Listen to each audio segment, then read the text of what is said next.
Hey Nerfanessy, it's Duke Winwall here. I'm trying a little bit of a different format because I am going to do a guide to making half-inch slugs, which is the preferred Stefan in the NIC.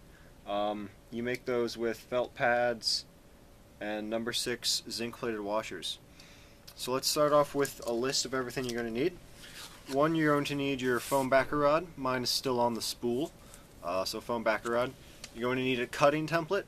This is going to consist of some kind of ruler to measure your blanks and some kind of feeding tube. I just have some 9/32, or no, 9/16, yeah, 9/16 brass that you just stick the foam in and feed it through and then cut it off, and make sure that you have a nice square cut because of the brass. You're going to need a box knife, a razor blade, an X-Acto knife, something like that. You want to make sure it's very sharp and very fresh to get the best possible cut on your foam.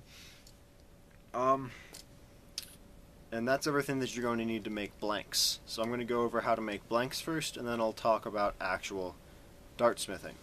So to make your blank, like I said, you just simply feed it into the brass. I make my darts at 1.5 inches. That's just the length that I like. So as you can see right there, 1.5 inches. Just hold this end, get your razor blade. You want to try and cut it in one big nice cut, nice and smooth with a really clean edge. So just something like that.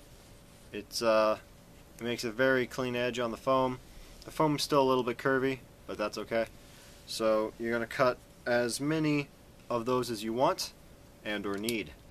Okay, so once you have all of your blanks cut, such as this is a blank, you stick it in a pillowcase, such as this, a big ass pillowcase, and you go and throw them in the dryer for about 2 minutes.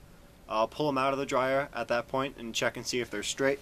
As you can tell with this, it's a little bit curvy. You can see how it's kind of curvy. That's from being on the spool for forever.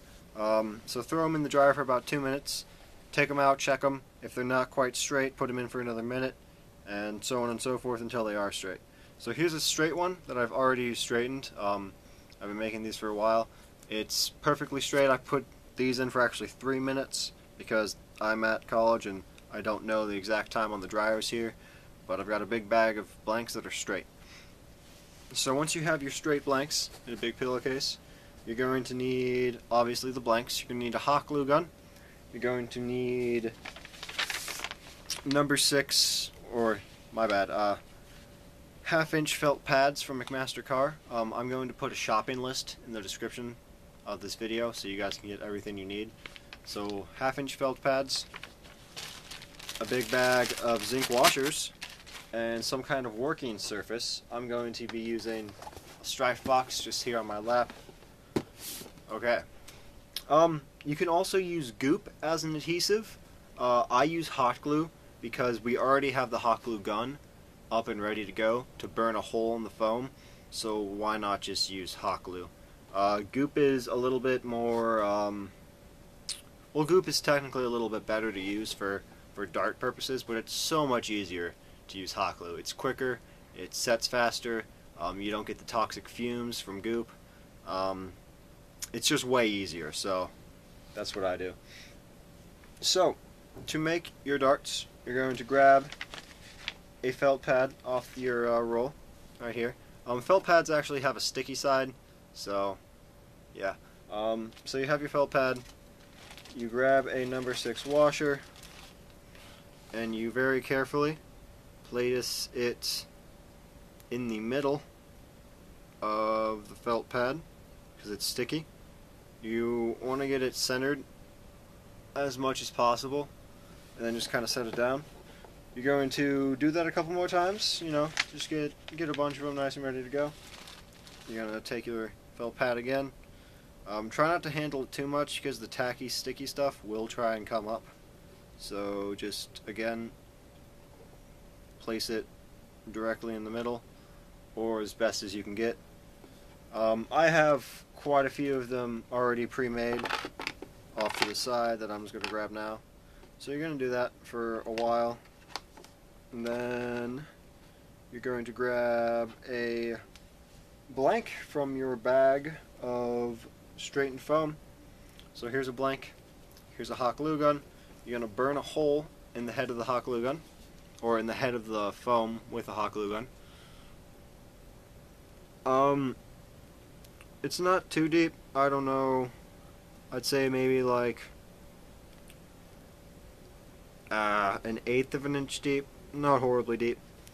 There's the hole. Make sure you leave plenty of foam on the edges. You really need that. So you're gonna squirt. I normally just do one trigger pull. Just fill in that little hole. Not completely, but most of the way. Just take it and plop on your dart head. You might have to wiggle the dart head around a bit just to get the washer completely sunk into the hole. That's the goal we're going for here. Okay, and then you set it to dry. There you can see how the washer is completely covered. It's nice and sunk into the hole. Let me show you one where if you don't burn a hole, you just kind of put the glue on and then slap a washer on.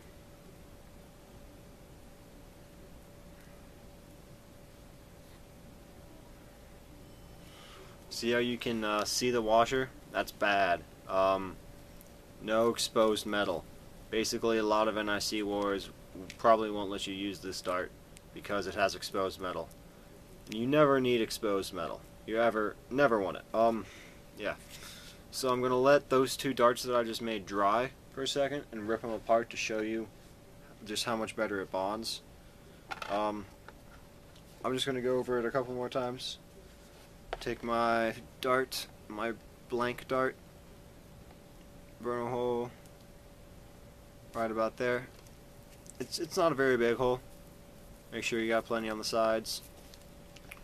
Go ahead and squirt a trigger pull of glue in there. That was one trigger pull. It might be different for you guys, so you know, you'll figure it out within a couple darts. It won't be too hard. Again, you might have to wiggle a bit just to get the dart or the washer in the hole of the dart, and it's pretty good. With hot glue, there's like really little drying time, so I generally just kind of pull off the stringy hot glue, and then I put it in my big old bag of darts, and then I make some more.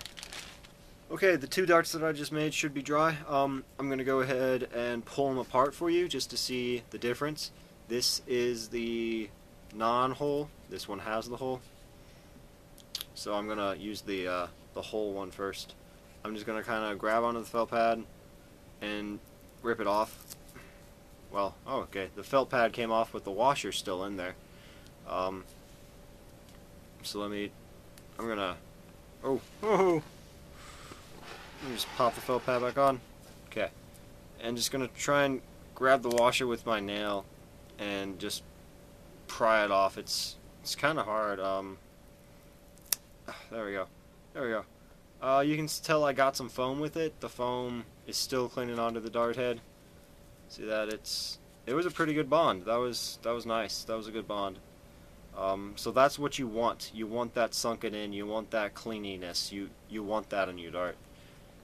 You could see how much I was struggling to get it apart. Here's the non-hole one. That just kind of came right off. There's a little bit of foam, but obviously you could see how it just popped right off, and I really didn't have to try at all.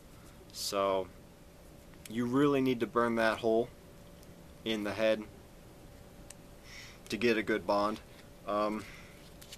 Yeah, and then you sit here for a couple hours, you watch Netflix or something, and you grind out about 500 darts. So I've still got a ways to go.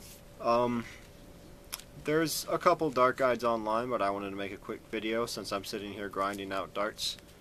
I normally use Snicker Stefans, which is actually metal free. I prefer them because they are metal free, but I'm going to a big war where you have to use number 6 slugs. I don't know why. It's standardization basically. So next time I make a batch of Snickers, I'll make a video about that. Thanks for watching, guys, and get out there and make some darts.